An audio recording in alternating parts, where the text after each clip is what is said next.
Popular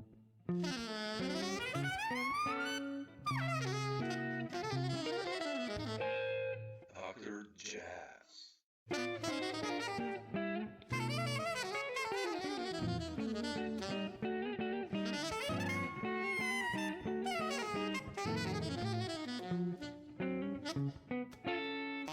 Glad to do it.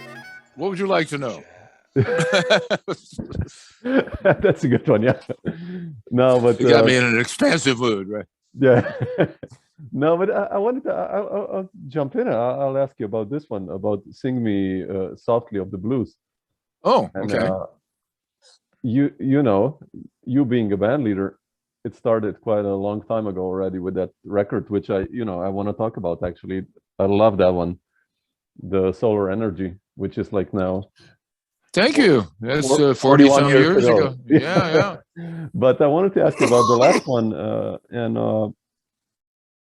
I listened to it, and it's swinging like crazy, and you play amazing, and I mean the whole band is burning.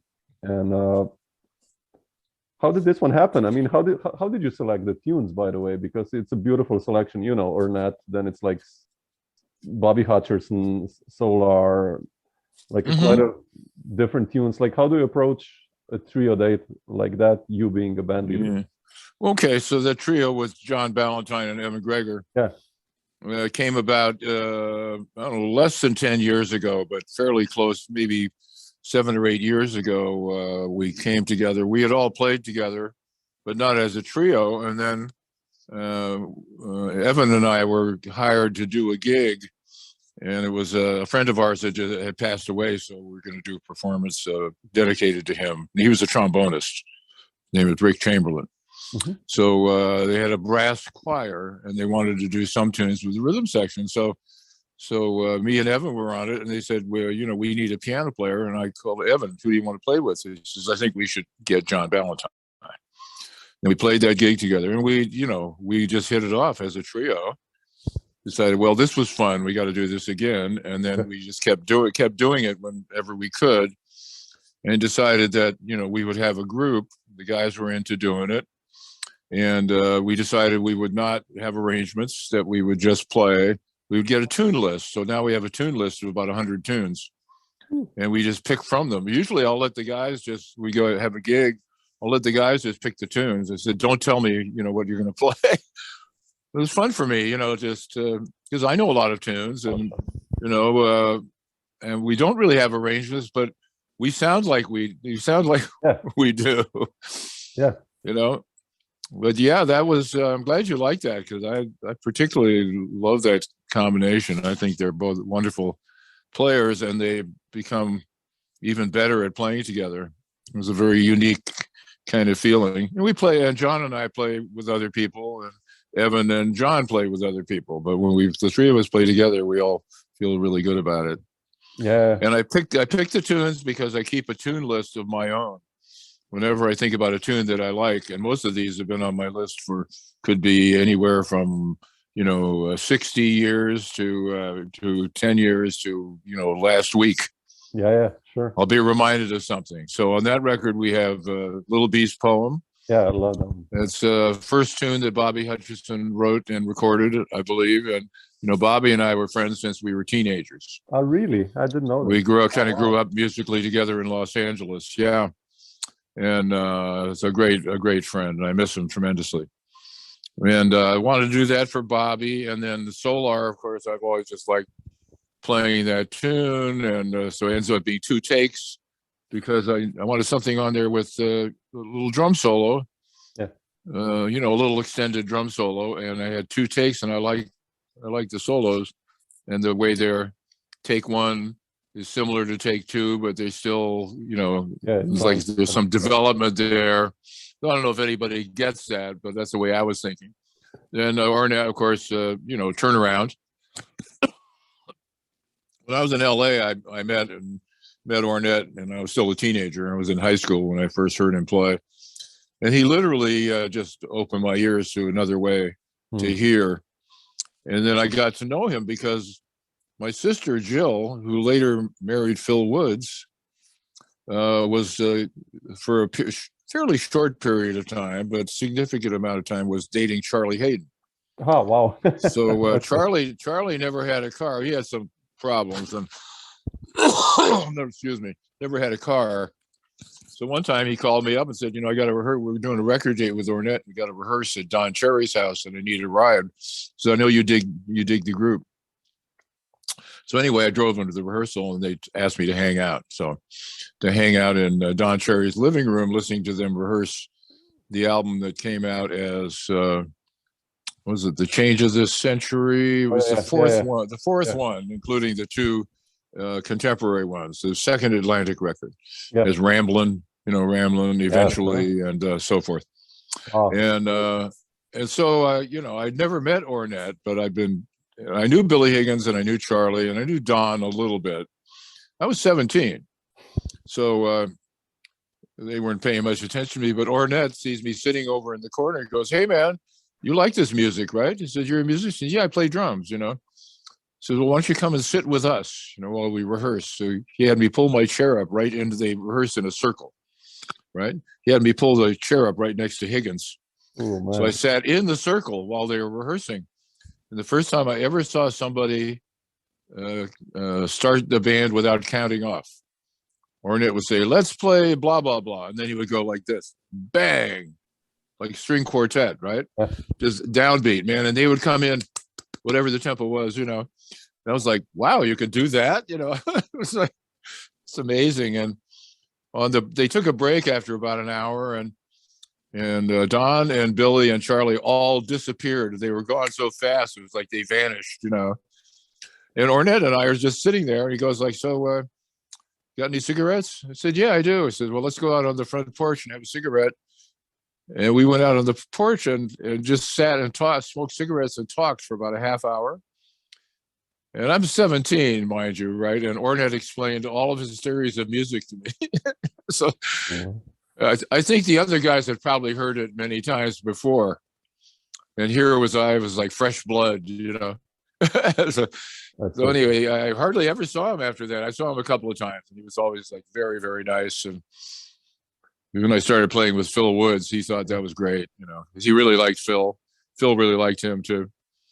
So, he said, "Well, be sure and tell Phil I said hello." And, I get a lot of that when I was working with Phil, because he knew, so many people knew him or were fans of his, the huge musicians, they all love that guy. Yeah, sure. With good reason, I imagine. Oh, man. Yeah, I mean, I want to talk about Phil a little bit later, but I wanted to catch you here. You said you were 17. Yeah. When this happened, you were already playing jazz then? Yeah, I started when I was 15. Started playing out when I was 15, and I got my union card and when I became a professional musician when I was 17. Oh, man. What got you into jazz drums? Well, my parents basically were jazz fans, and they had a tremendous music collection. My dad was an actor. He worked a lot on the radio, so he worked with a lot of musicians, and he knew a lot of musicians. And my mom was a dancer. She danced in films, so she was quit working when she was 20 or 21 when she married my dad and had 4 kids. Within 8 years, she had 4 children. So she didn't work again, but she taught us all to dance. She was an avid music listener, and she was a great dancer. So she had the rhythmic thing. She really knew her stuff. She knew music, and she could play piano. She knew her stuff, and she loved music. And they both loved music. They loved jazz and classical music, Broadway shows. We had me and my sisters had access to all of this stuff in the library recordings. We also had access to a very fine library of books. And we were just encouraged to, say, "What's this one about?" Or "What does this sound like?" Says, "Go put it on and listen to it, tell me what you think."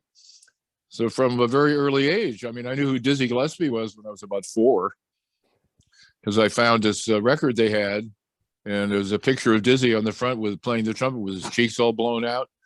And, I was going like, "What's up with this guy?" I said, "Oh, you should check that out." It was Dizzy in Paris with strings. Oh, wow, beautiful. And I thought it was like pretty weird, but I really liked it. And of course, I thought Dizzy was an amazing guy to look at.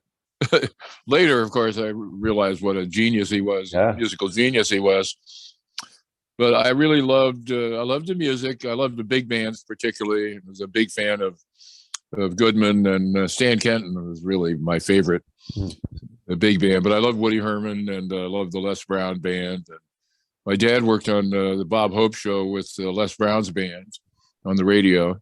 So I would occasionally go with him to see the band play. I really liked them. And I was at that point in high school, 17. I was playing drums, but I had been playing saxophone for since. Oh, really? All through school. I played tenor and baritone saxophone. I could never play, I could, my idol was Lester Young, and anybody who played like Lester, that was it for me. But I couldn't play like that. But I could play drums. You just hit things with a stick. So I kind of switched over to the drums, but I did both for quite a while. Then when I got out of high school, when I was 17, then I just was a drummer at that point. And I just went out and started sitting in, playing and rehearsing with people. My sister met a piano player who you may have heard of. It was a wonderful piano player named Terry Trotter. Mm-hmm. Yeah. And they eventually got married and were married for like 15 years. Terry's best friends with Charles Lloyd, Bobby. Oh.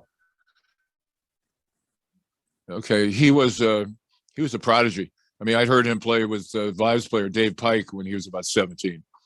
And I was a year younger than Terry, and he was playing, I mean, in my estimation, and apparently everybody else was playing great as a teenager. So he introduced me to everybody. He liked my playing, and he introduced me to all the guys, and they kind of adopted me. And then at one point, I had been sitting in with Charles. He had a weekend gig in Pasadena at a coffee house.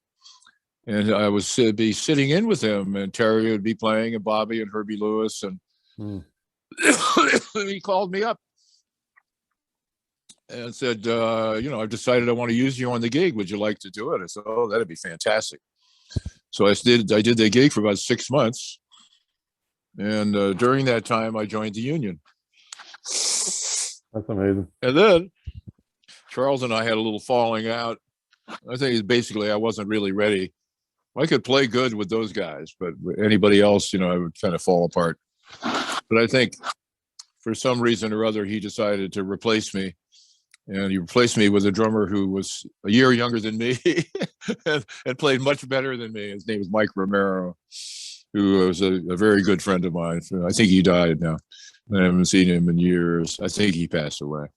But Mike was a great player, and I was jealous and I was hurt. But I still was, I thought it was cool for Mike, and I loved those guys, and I loved the group.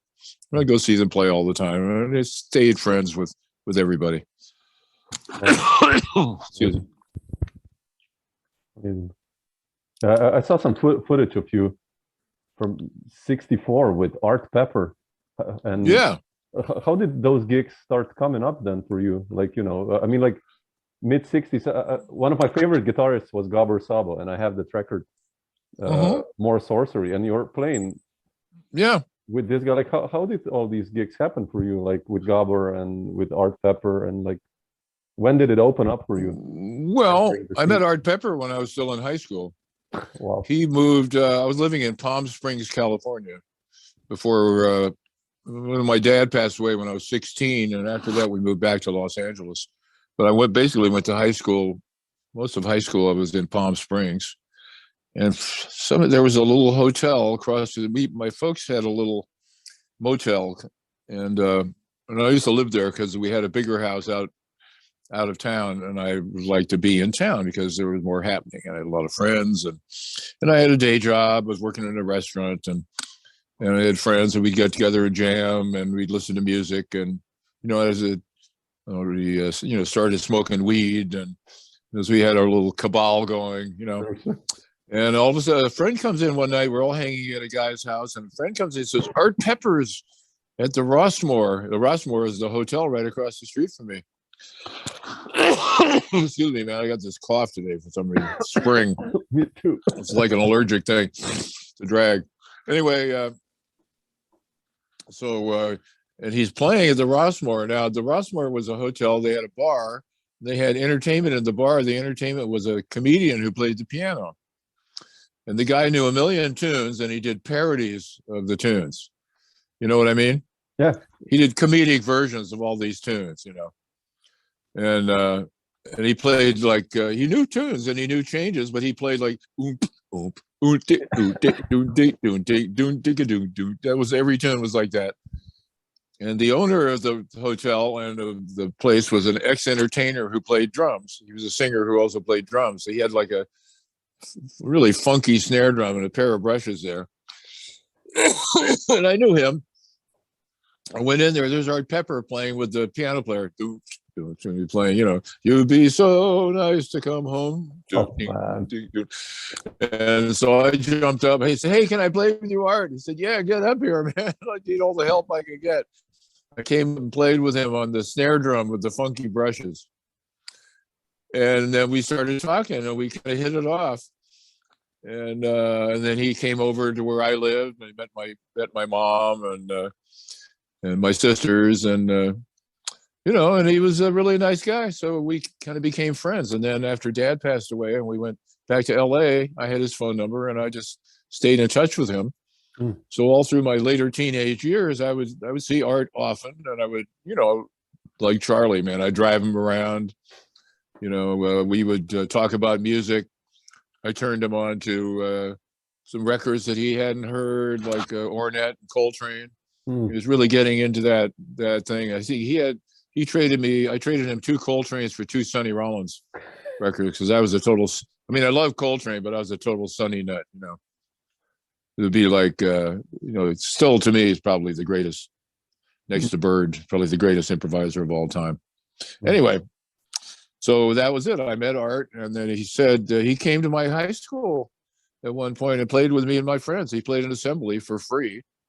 We organized it with the school, and the whole student body came, and we played with Art Pepper, and it was a big thing. And he just told me, you know, I really like you guys, and you particularly, Bill, you know, when you get good enough, you know, I want you to play in my group.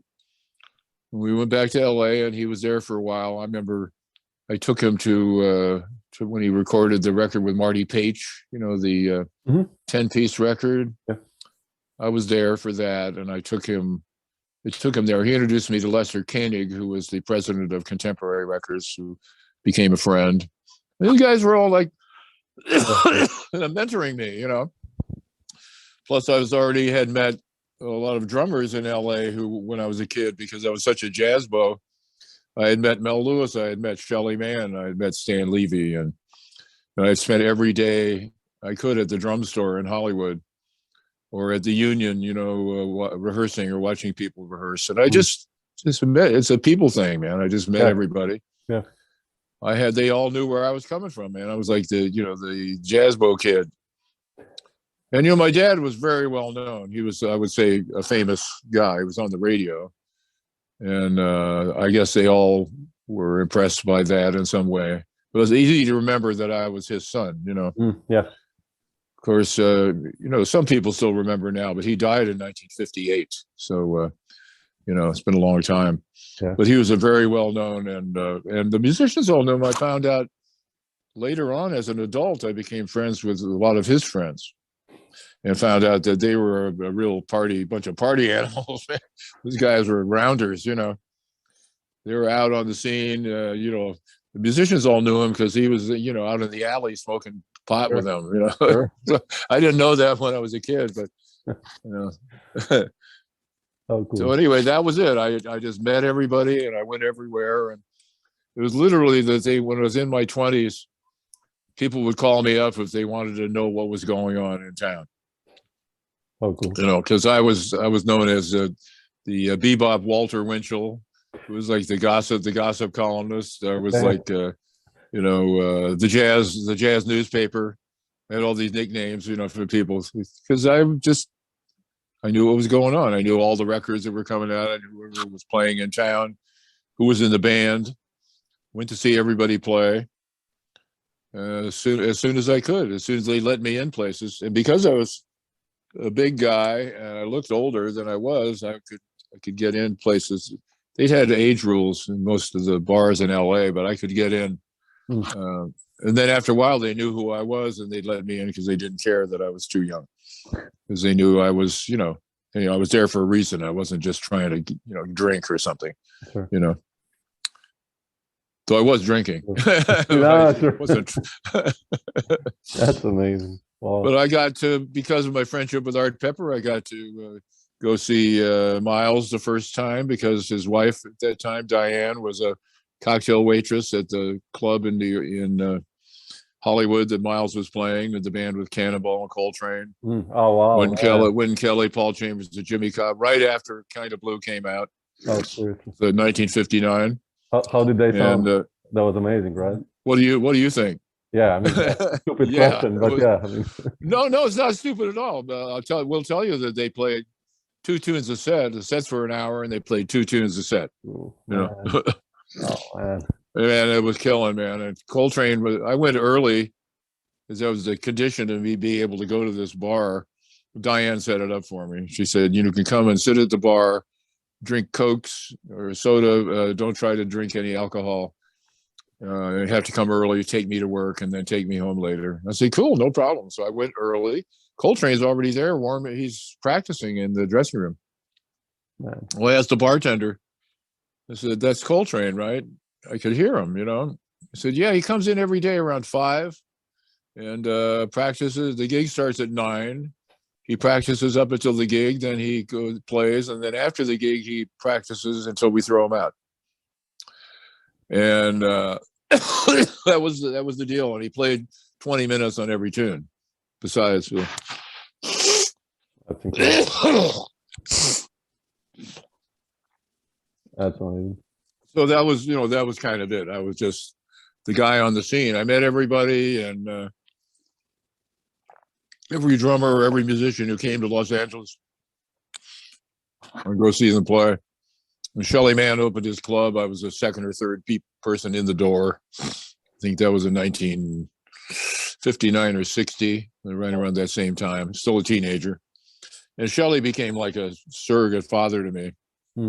As did, Mel Lewis, more like an older brother. Stan Levy was more like your uncle that you were scared of, because he was a big ex-boxer, Yeah. He say stuff like, your chops don't look very good. You better fix them. So you got to practice more. And the way he said it was like, or I'm going to have to kill you. It's the way I looked at it. So, oh, geez, I don't want to piss Stan off. He's actually the nicest guy in the world, but he was, unfortunately, they're all gone now. Yeah. My men. Oh man, that's man. That sounds incredible. Just sometimes you get the intention right, and I had it from the time I was about 14. Yeah, I had actually dreamt about it, and I had like waking dreams. Remember my mom taking me to see. We lived in the kind of showbiz enclave in North Hollywood, California, called Toluca Lake.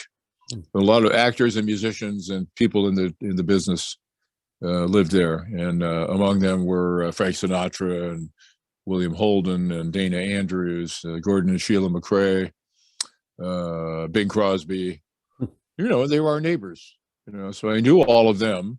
My dad and Sinatra were very good friends, and it was just the way I grew up. It was around the people. I liked the scene.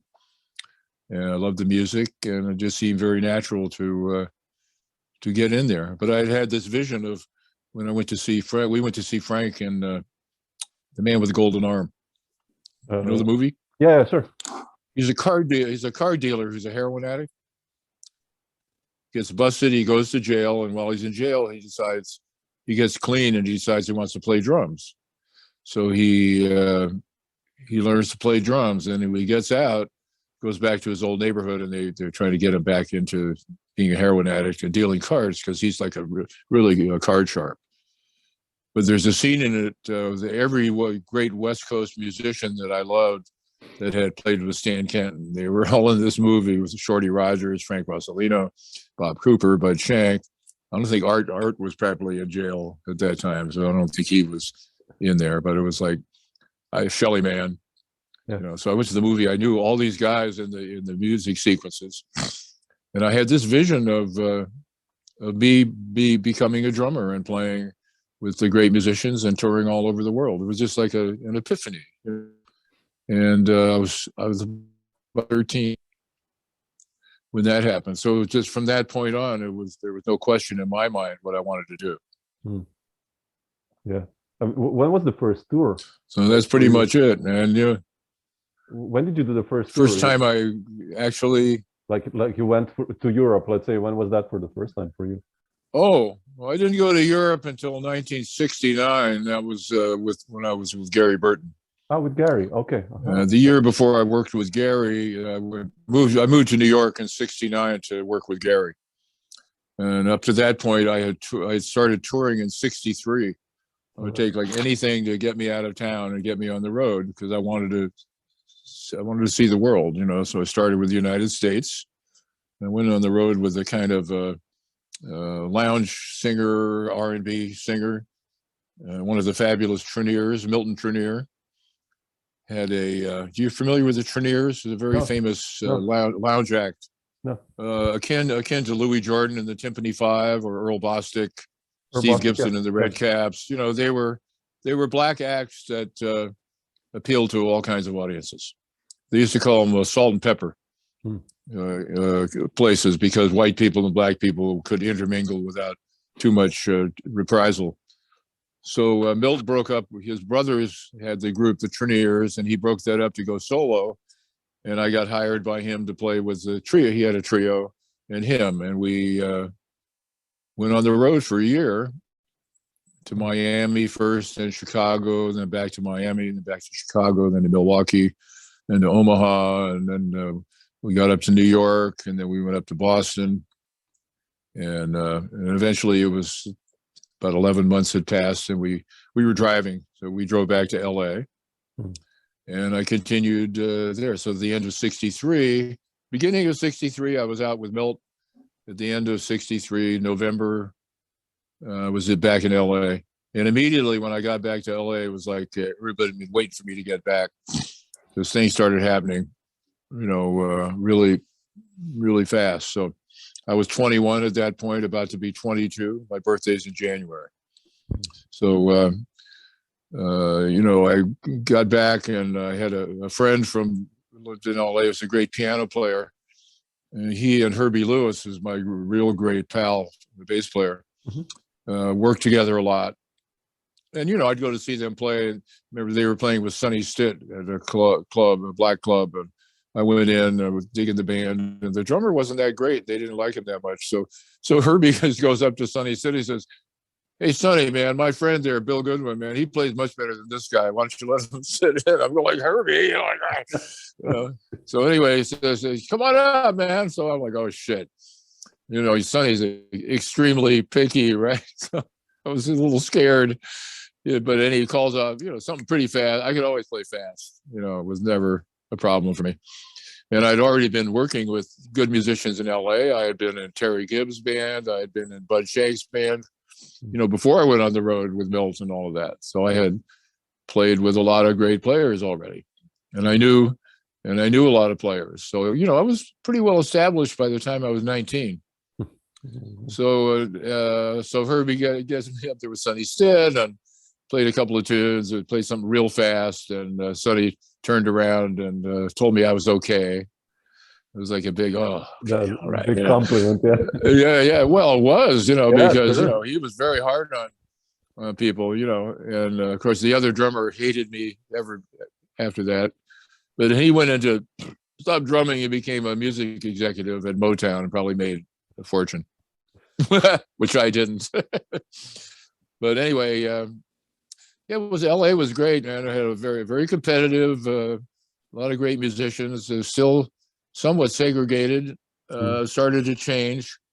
You know, I'm not saying that I was important to that, but I was one of those guys that, I mean, I didn't recognize any musical or racial boundaries. My parents were that way. I was always that way. There's only one person in my family, and that was my grandmother, who was from Mississippi, who remained a racist her entire life. But old grandma, what are you going to do? Sure. But she's from Biloxi, Mississippi. No, Yeah, sure. not Biloxi. From the other port, Gulfport, Mississippi. It's pretty interesting, just to digress for a second, because my grandmother was born in 1890.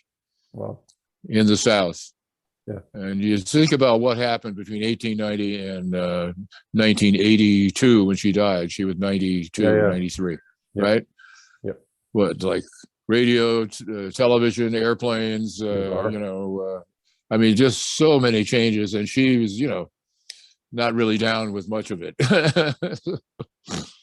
Especially the racial thing, man. She just couldn't see it. She was the person of the old South, Mm. It didn't do much for our relationship. Yeah, sure. I can believe that. Yeah. You can love somebody a lot, and I know she cared deeply about me, and I loved her, but I really didn't want to hang with her. Yeah. I couldn't really. Anyway, so that was it. There used to say there was like a hierarchy or a line, like you get good enough to play, then you get in line.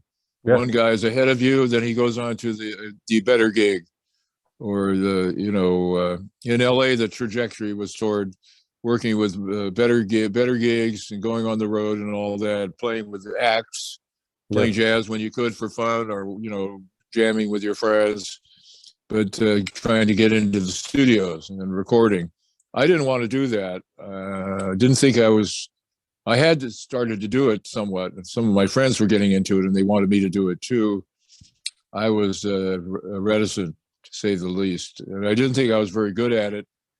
And that probably colored my performance, because, I didn't really enjoy it.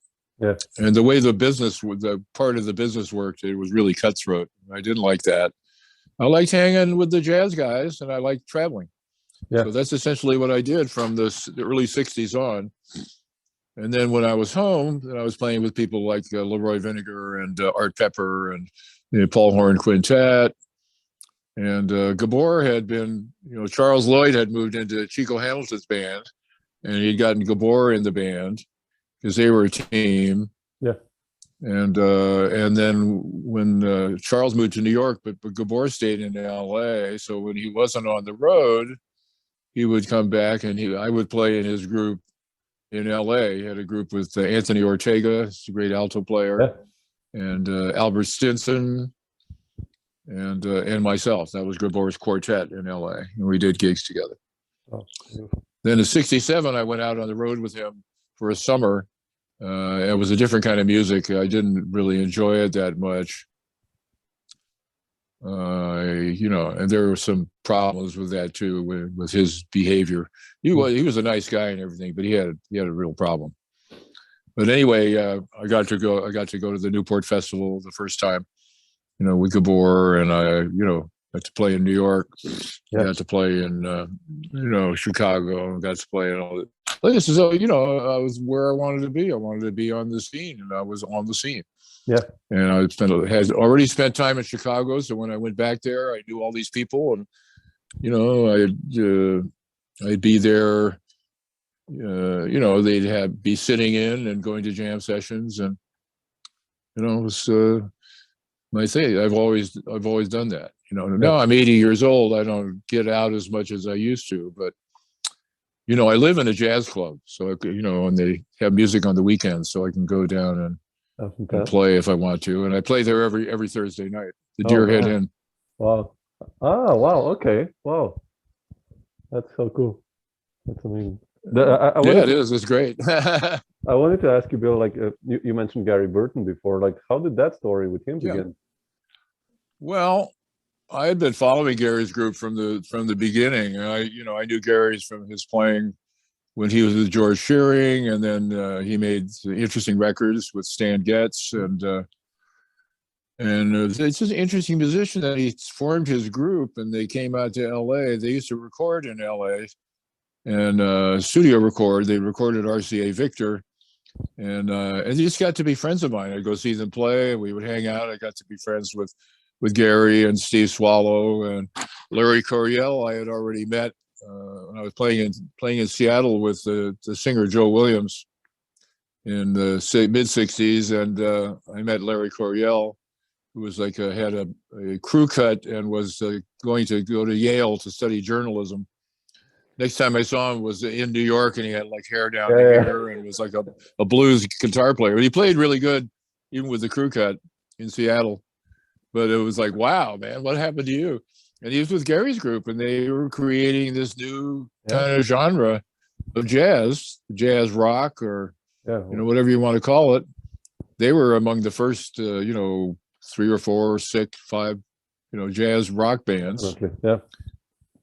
People give credit to Miles and people and all that, but really Miles was late to that show. But I dug what they were doing. It was something really interesting, and I liked it, and I liked all of them a lot, And I'd become very good pals with Steve Swallow. Yeah. And Steve and Pete LaRocca had become really good friends of mine. They had come out. Pete had come out with Steve to play with Art Farmer and Steve Kuhn. Great band. Yeah. And then Pete had come out to play with Charles Lloyd and Gabor with Albert Stinson on bass. These are my people, right? So it's always spending time, social time, afternoons. My secret to meeting all of my drummer friends at that time was to find out where they were staying, and they used to always stay at the same place, so you could just go over there and see who was there. Yeah. Knock on the door and said, "Hey, man, what's happening? I'm Bill, and I'm a drummer, and you want to go have lunch?" And hardly anybody said no. Sure. So let's get lunch. Let's go to the drum store. You go to the drum store and you see like 10 famous drummers would be in there just hanging out. So it was always so great, man. I met Buddy Rich there the first time. I met Art Blakey there the first time. I met, I can't even remember all the people I met, but if I didn't know them, end up meeting them. So then I have this theory that I wanted to know everybody I needed to know in music, and that if I didn't know somebody, I would know somebody that did know them. So I could always get introduced. I could say, to Leroy Vinegar. He was playing with Sonny Rollins. Introduce me to Sonny, which is a funny story, but I won't go into it now. I didn't meet Sonny that time, but okay. Well, Leroy Vinegar. I moved across the street from Leroy Vinegar in 1962. I didn't know he lived there across the street, but I had a girl. Wasn't really a girlfriend, but somebody I really liked who was a friend, and I thought maybe. Something would eventually happen with that. But anyway, we were good friends, and she moved into this apartment in an old house up in the Hollywood Hills.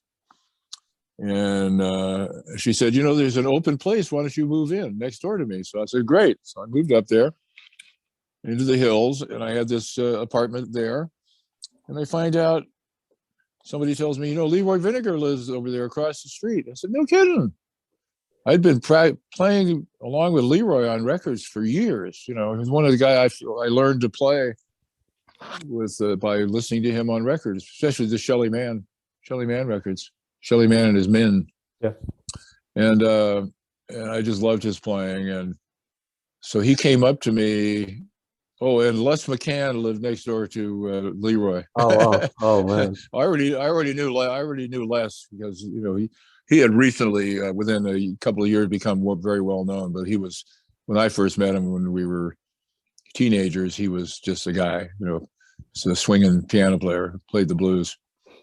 But then he became a star, right? Leroy was playing with him. Anyway, they lived next door to each other, and I lived across the street. So it was like I moved into the neighborhood. They're like, well, there goes the neighborhood.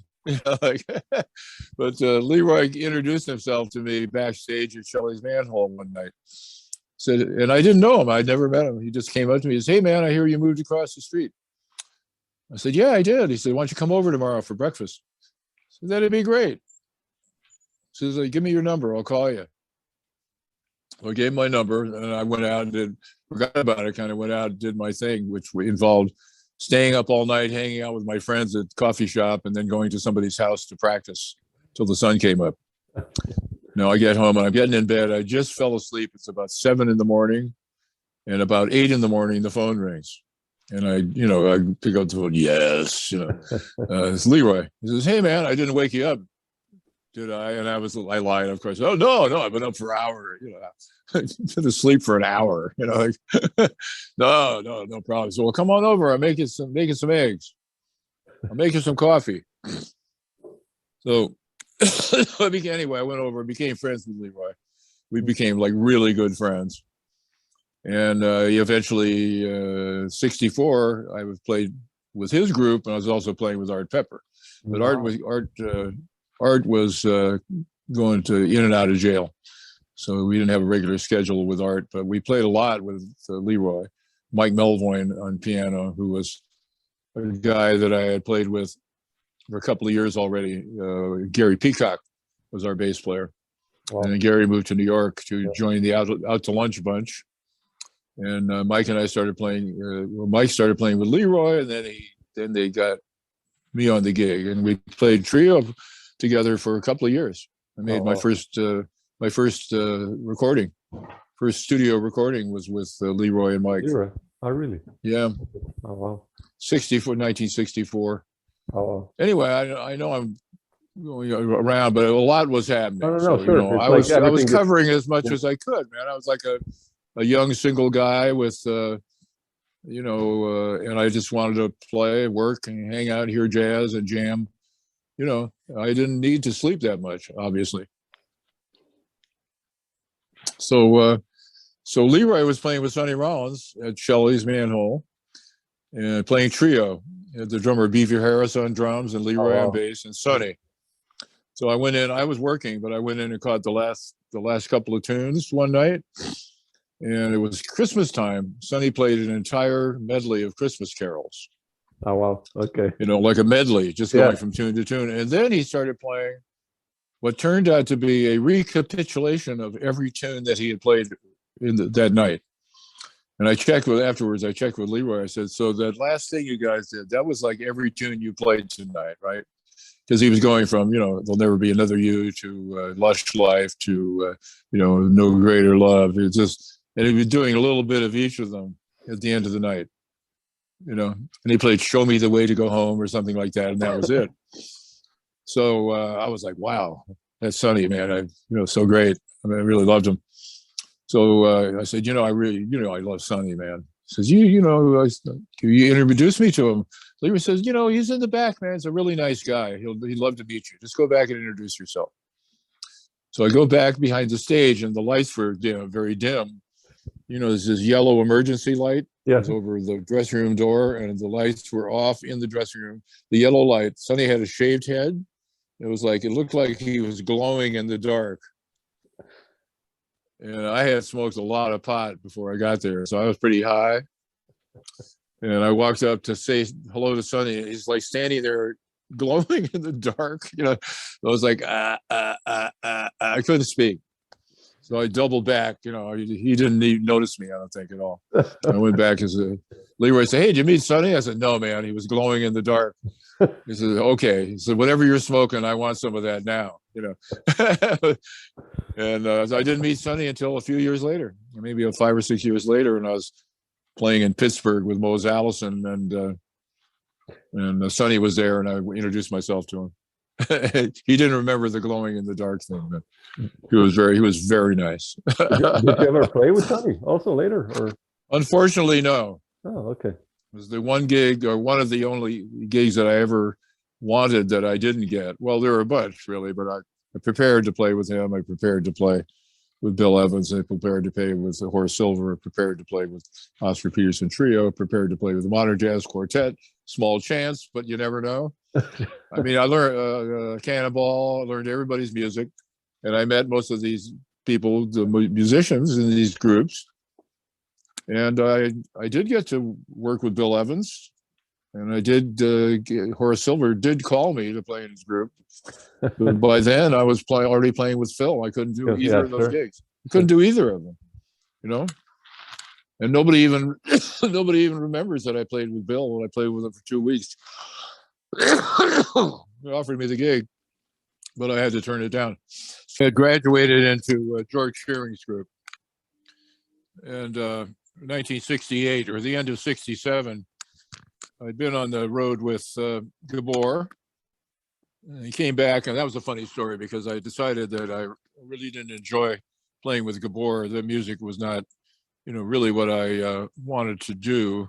It was more I would have liked to do the quartet that we used to have, but he was playing a very more commercial. Like the Beatles. Well, if that record we played Lucy in the Sky. Yeah. That was fine.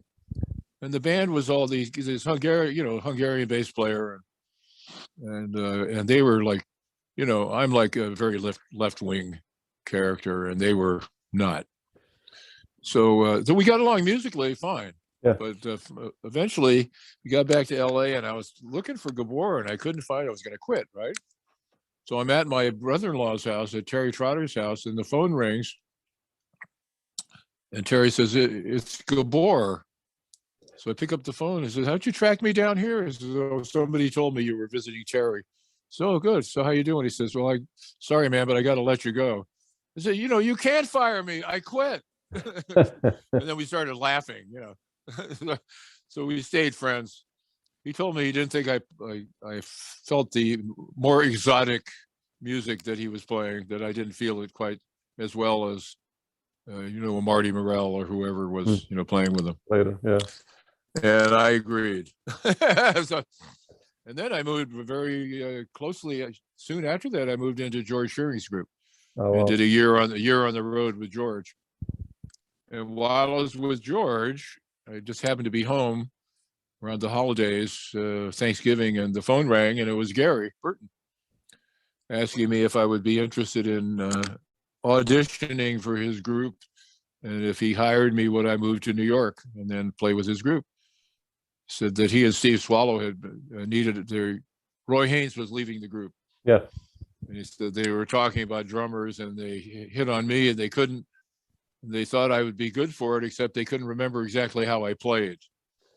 So, though they had heard me play, but they just couldn't remember.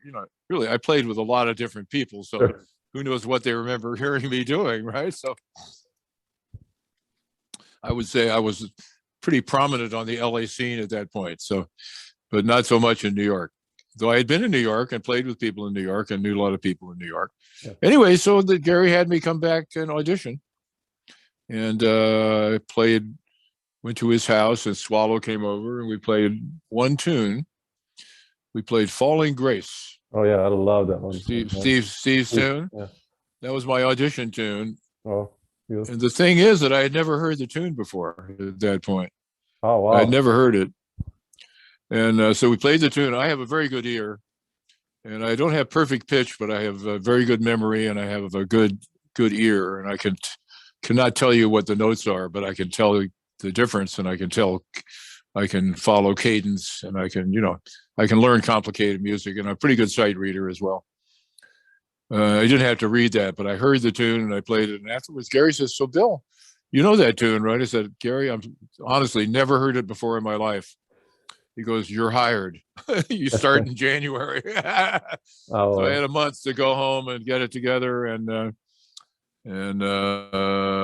give George notice. And I went to New York. I had a family at that point in LA. I had a wife and a kid. So they stayed in LA, and I went to New York. I lived with Swallow for about 6 months. Oh, wow. And we traveled on the road with Gary, and then I moved my family back in the summer of '69. Wow. That was it. Been back east ever since. How was this beginning like for you in New York? I mean, you're on the road a lot. It was great. Gary, are you probably, kidding? right? Oh, like fabulous, man. Yeah. I mean, who were the first connections? I was on the road with Shearing. Oh yeah. Like 11 months out of the year. Wow. Gary was only like 9 months. But it was a road band. You're playing every night. You're traveling and you're playing, and you're driving basically. So you're really seeing the country. And of course, it was a different fans, a different fan base, and everything. But I'd been out there since '63, so I was very well known in Chicago, in New York. I knew a lot of people in New York because I'd been going there with different groups and going out to sit in and hanging out, and That was my thing. I did that in LA. I did that in New York. I did that in Chicago.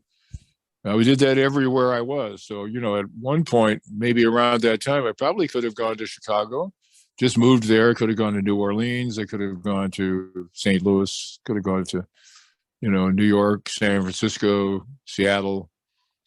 I wanted to play in the big game. New York, the big game. Yeah. You're like a young guy from LA. You're, West Coast jazz, huh? I wanted to be in the big game in New York, see if I could survive, even prosper in New York. Well, turned out okay.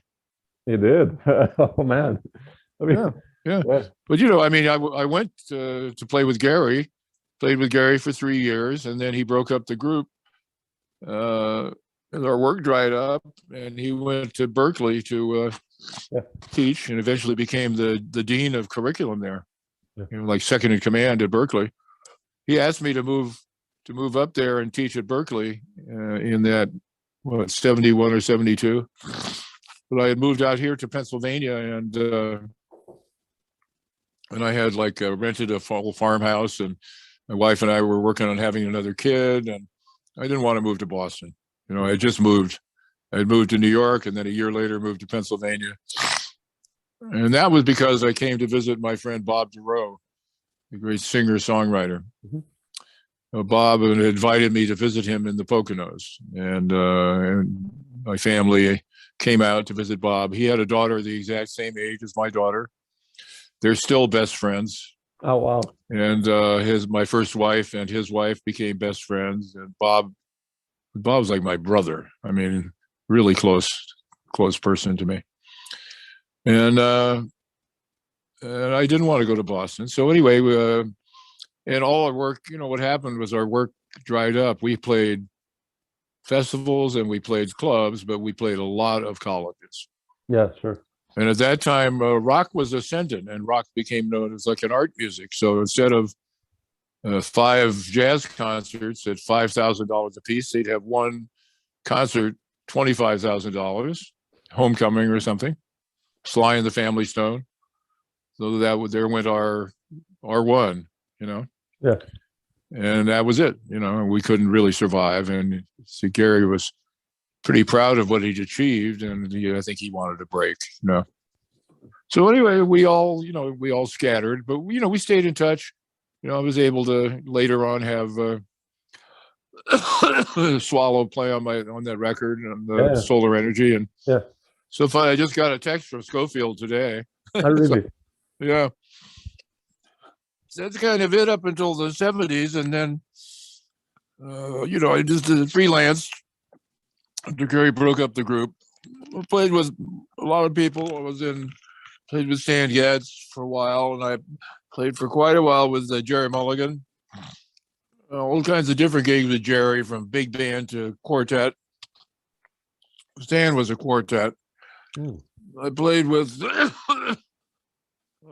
Al Conan Sims a lot. Played with, a lot of different people. And I continued to freelance and work in New York. And I did travel a little bit, but not a tremendous amount. Yeah. Mostly on the East Coast, but I think went to Chicago went to Detroit with Stan on one of the gigs. I went to Boston and Chicago and some other places with Jerry. I was actually with Jerry almost 2 years. Oh, wow. And then during that time, I met Phil. I met Phil because he was traveling with my sister, the one who'd been married to Terry Trotter. Mm-hmm. They had hooked up. Eventually, they got married a few years later, but my sister introduced me to Phil. He literally came to my house. People say, "How did you get the gig with Phil?" I said, "Well, he came over, he gave him dinner and he hired me." It wasn't quite that simple, but that's essentially the story. But I was a very well-known musician at that point. It wasn't like I was some unknown. Like when I was with Gary, with Gary's fans, they had many of them had no clue who I was, but there were people that did and people that didn't. Well, I'd replaced Roy Haynes in Gary's group. That was quite a thing, And Roy had been always very friendly to me and continued to be. So anyway, I got better known. It was known as who's this tall guy from LA that's playing with Gary now. But after a while, we started making records and touring, so became better known. I did my first trip to Europe with Gary, my first trip to Japan with Gary. Swallow left the band and eventually came back. The band was dissolved, but he came back and eventually Gary started performing again. Young guys from Berkeley. Yeah. And then, different things. But we never played together after that. But, we stayed in touch. And he'd go up to Boston to play with Phil, and he and Gary would come to the gigs all the time. The early days of Phil's group, we were not really that well known as a group. And I remember Gary and Pat Metheny coming to a lot of our gigs around Boston, and they were extremely supportive. You talk about us, they'd be interviewed in Downbeat and mention nice things about us, and it was really nice. And I became very good friends with Pat. Well, I never played with Pat. Yeah, we hung out a lot. But I met Scofield and Abercrombie, and I met a lot of people. It's kind of reflected in the recording, that started in the 70s. Yeah. And recorded with a lot of different people, Hal Galper and Jack. I love that record with Dave Holland. What is Inner Journey? Man, that's the Inner Journey. Yeah, Inner Journey. Man, I love that record. Such a beautiful. Oh, thank you, man. That was fun. Well, Dave had been the bass player with Getz. We had been Getz's rhythm section until Dave took over the band, and Stan fired me and Hal and got Richie Byrack and Jack DeJohnette. Who could argue? Yeah, exactly. Those guys are friends of mine too, Yeah, sure. And Dave's a great player. Oh yeah. I mean, but talking about bass players, I wanted to ask you about Steve. You had such an amazing connection with Steve Gilmore, and how did he come? Into Phil's band actually? I met Steve at a commercial gig that I worked for a year in the Poconos. It's called the Mount Airy Lodge, and it's still there, but it's different now. It's a casino and all that. This is the original Mount Airy Lodge. It was just like a resort, sort of like the Catskill kind of resorts, except not that many Jews. Not as many Jews. Because it's called the Poconos, the mountains would be like the Goyish Catskills, And I played in the Catskills too, and I was a pretty accomplished musician. I played a lot of show music and played with a lot of singers, a lot of acts. I was a house drummer at the Playboy Club in LA for a couple of years. So I had a lot of experience, and this was kind of a commercial band that backed up the acts and also played dance music. Yeah.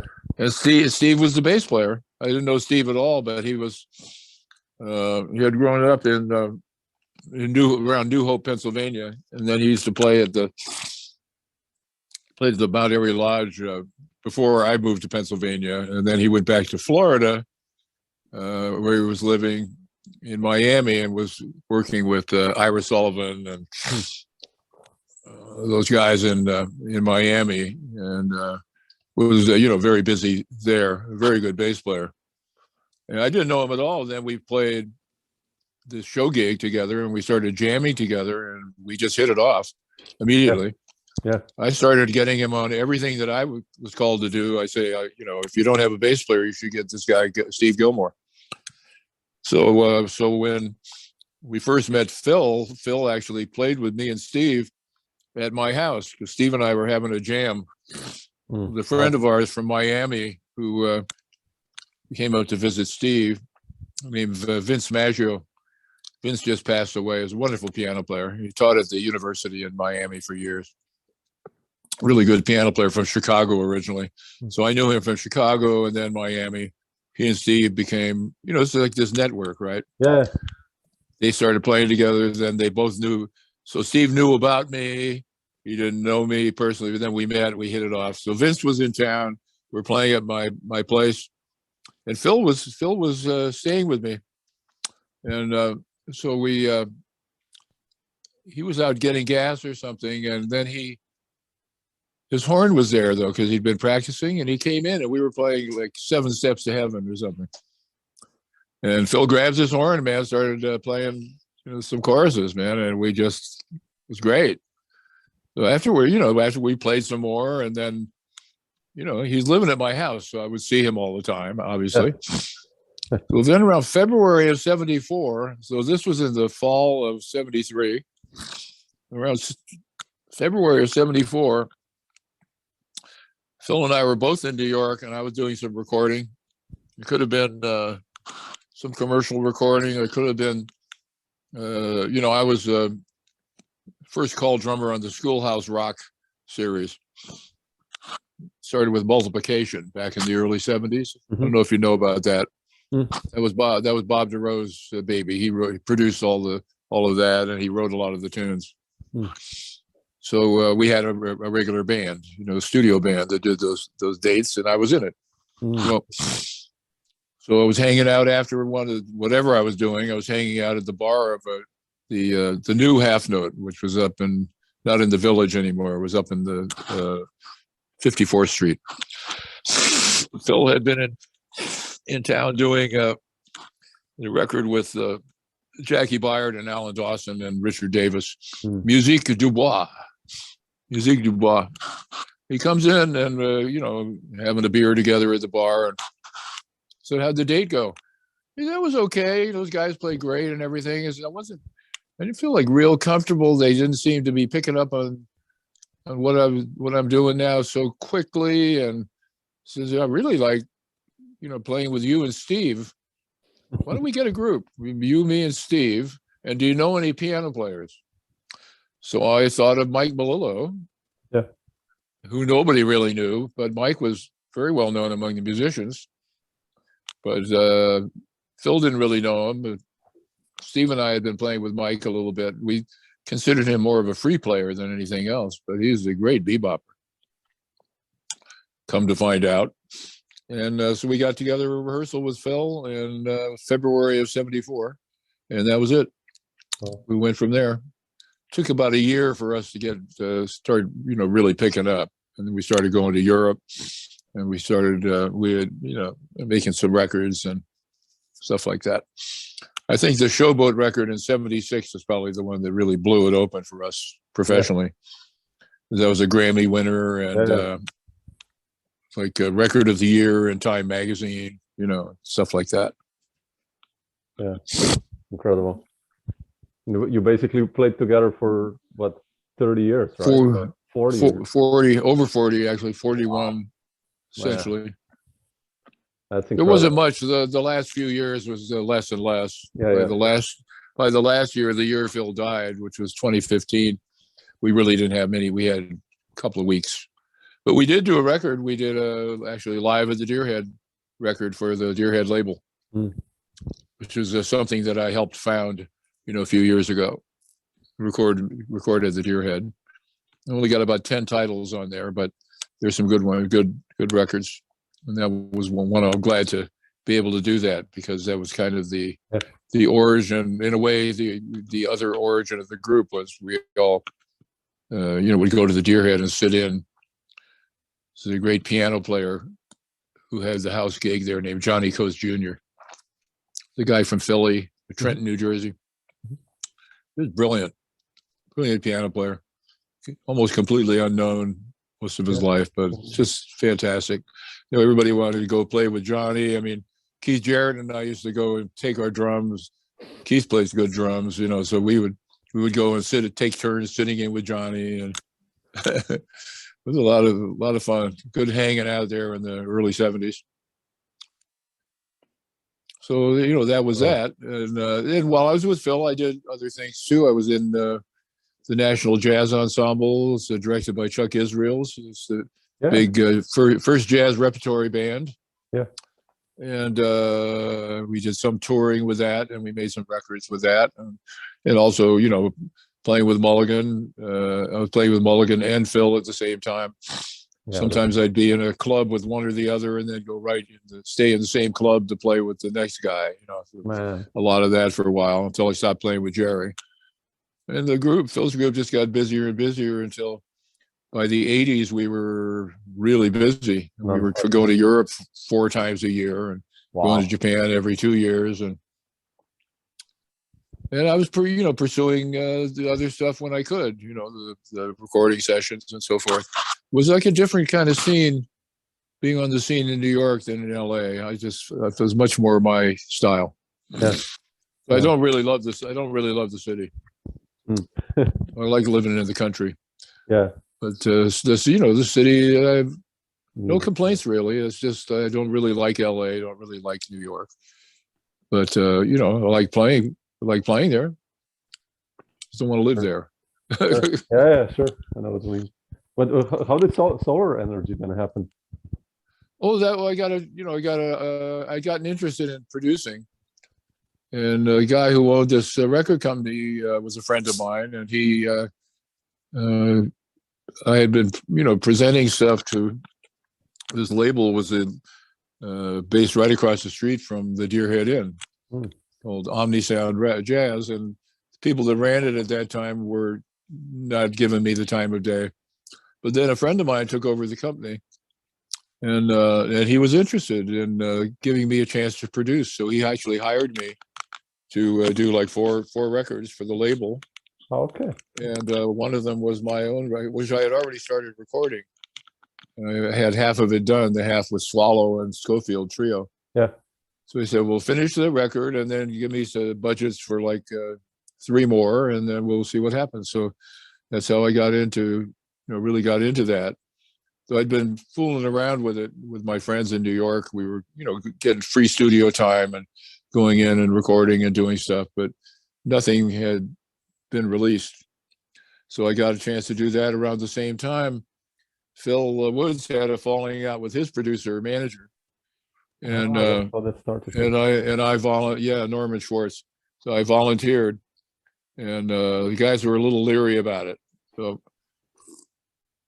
but I had been recording the band on my own. I had recorded what turned out to be our first 2 albums, and they were recorded down in Texas at the place called the Armadillo World Headquarters. It's a really great little recording. It was a beer hall, really big, huge place where they had mostly rock, but they had occasional jazz. And for some reason, they really liked us. We would play there a couple of times a year. Every time we played there, fewer people came, and they gave us more money.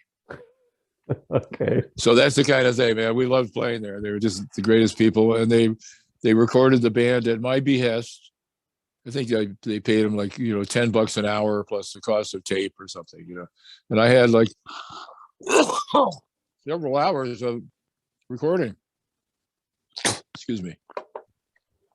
So I put him. I met this young recording engineer at a local studio here in Strasburg, Pennsylvania, nearby, and I went in and somebody was talking to me about we didn't have a contract. So they were talking to me about, could you get something together, or was something that I had promoted to somebody. Anyway, I ended up getting this call to do 2 records for the quartet. Mm-hmm. And I had these tapes. So I said, well, I have these tapes. I'll put something together and I'll send it to you. If you like it, we could do it. So I put these 2 records together with this young engineer who's 21 years old at that time, Chris Fischera, who became like my best pal, man. I mean, he's a really great guy. We're still great friends today. And, he's like 60 something now. Anyway, so I put them together, and there were 2 labels, small labels, and they were friends, and they each bought one. I think they sold one for $7,000 and the other for $8,000. The guys thought that was great, because they cost, the whole process of making them cost about $1,000. So all this money was split up. Everybody made more money than they had ever made, recording with Phil because of Norman was I could say without too much rancor that he was a crook. You know, he had a way of keeping all the money. Anyway, I always tried to make sure as a producer that I put as much money in the musicians' pockets as possible. So, you know, I had their interest and their respect. And then those records did well. They both nominated for Grammys. One of them won a Grammy. And then Ron Goldstein from Island Records, they had started a jazz subsidiary called Antilles Records. Mm-hmm. Called me up. He had been at Warner Brothers, and I had met him when he was at Warner Brothers and was touting the group to him, but he couldn't do it at Warner Brothers. But then when he took over this other label, he called me, said, "So you want to do something for Antilles?" He liked the group. He said, "Want to do something for this label, you know?" And the budgets went up to like 15 and 17,000 each, 2 records. So by now, the guys in the band thought I was a freaking genius. Of course. Bill, man, boy, what a great producer. You know, I produced like 4 things, you know. But, you know, I did good for them. I ended up, I don't know, 30 some records with the group, with Phil and the group. And a lot of other people too. Well, that was another people thing. Like, how do you become a producer? Well, you meet everybody you need to know, and you promote what you want to do, and then you get a chance to do it, you do a good job, and you deliver on your promises. Yeah. You know, no bullshit. Yeah. You think it was easy for you because you were a drummer? I mean, probably, right? Because you knew how easy. No, it was easy for me because, well, it was easy for me because I don't give up. Yeah. And I had this vision, like I did with the drums, that I could be good at it and that I could make it happen. Yeah. You know, after I had recorded sessions with the really famous producers, a bunch of them, and most of them didn't know shit, if you don't mind me saying that. Sure. Yeah. They were mostly not really musicians, or they had some tenuous relationship to music, but they were good with contracts and they were good with, getting into the money people. So I just determined that I would, I knew all these guys because I had made records with them. I would, I don't know what the word is. I wasn't obsequious really, but I was always around, and they knew me. And I would be someplace in a studio, and I'd see that somebody I knew was recording, so I'd go in and say hi. I remember, when I was still in LA, I used to do that. I mean, going into to see the Mamas and the Papas record, because my friend Bones Howe was the engineer, who later became the producer for Tom Waits, who I ended up recording with Tom. That's how this happened. Oh, okay. Yeah, because I knew Bones. Well, I had met Tom, and he liked my playing, but when he told Bones about me, Bones said, "Well, I know Bill. We've been friends for years." So I ended up on the record with Tom because of that kind of thing. And that was because I had met Tom when I was touring with Mose Allison, because he was a fan of Mose. And I was touring, we were opening for Bonnie Raitt. So we were touring all around with Bonnie. And people would come and hang out. I met a lot of people doing that. A lot of Mose Allison fans out there, including a lot of famous, pop musicians. Sure, yeah. And they became friends of mine. I just saw Bonnie a couple of weeks ago, actually. I was playing a concert not far from here in Albany, New York. Okay. And it's you meet people, you maintain relationships, and it's really kind of the same thing. But I got to be good at the job. Yeah. I don't know if I really need to be good at it anymore. Everybody can do their own stuff now. I mean, you could do a whole album, in your living room without even seeing the other guys, in person. Yeah. Not that it sounds any better or anything like that, but it's just much more of a do-it-yourself world now. Whereas before, a lot of musicians, some musicians would come to me and say, "I want to make a record, but I'm not sure how to do it." And I say, "Well, I'll do it with you. It'll cost you this much, and this is what, figure out a budget." And it always worked out that, we all got paid reasonably well, and the records were good. I'm really proud of some of them. Some of them I can't remember. But I think the ones I did with Tom Harrell when he was getting ready to leave Phil's group, I think those are really good.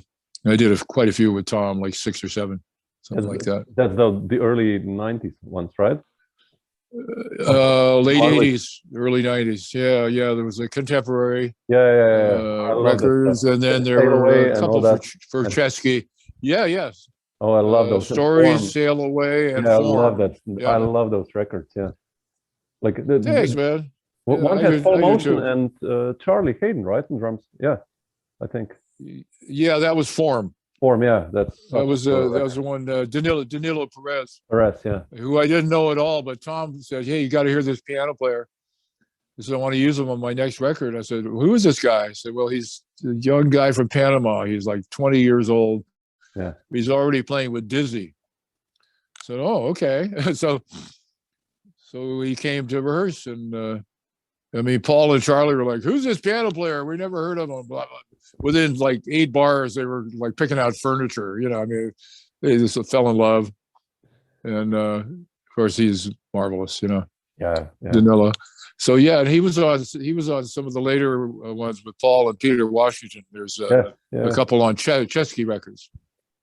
It was kind of the Tom Harrell core group was him and Lovano and different guy, Billy Hart on one, Adam Nussbaum, and then Motion was pretty much it after that. Always, as a producer. As a producer, I could hire my favorite drummers, to come in. Yeah, and I'd be sitting up there in the booth, going, "That was great, man. You want to do another one? Okay, no, let's move on." And I'm getting paid, man. Hanging out with these, great guys, hearing these great guys play, and getting them paid, getting me paid. Funny, like it's wonderful. You hanging out as a 17-year-old in the beginning with Charlie Hayden, then you're producing the record where he's playing. Yeah. No, Charlie, that was. Can we do it again, please, man? You can't talk to him about anything, man. He was like, the bass isn't loud enough. I said, all you can hear is the frickin' bass, man. Turn that shit down. Anyway, Charlie was cool, but he was very, inner directed, I would say. Yeah. Beautiful. Yeah. Cool, Bill. Thanks so much for sharing some of this stuff. I'm glad to, man.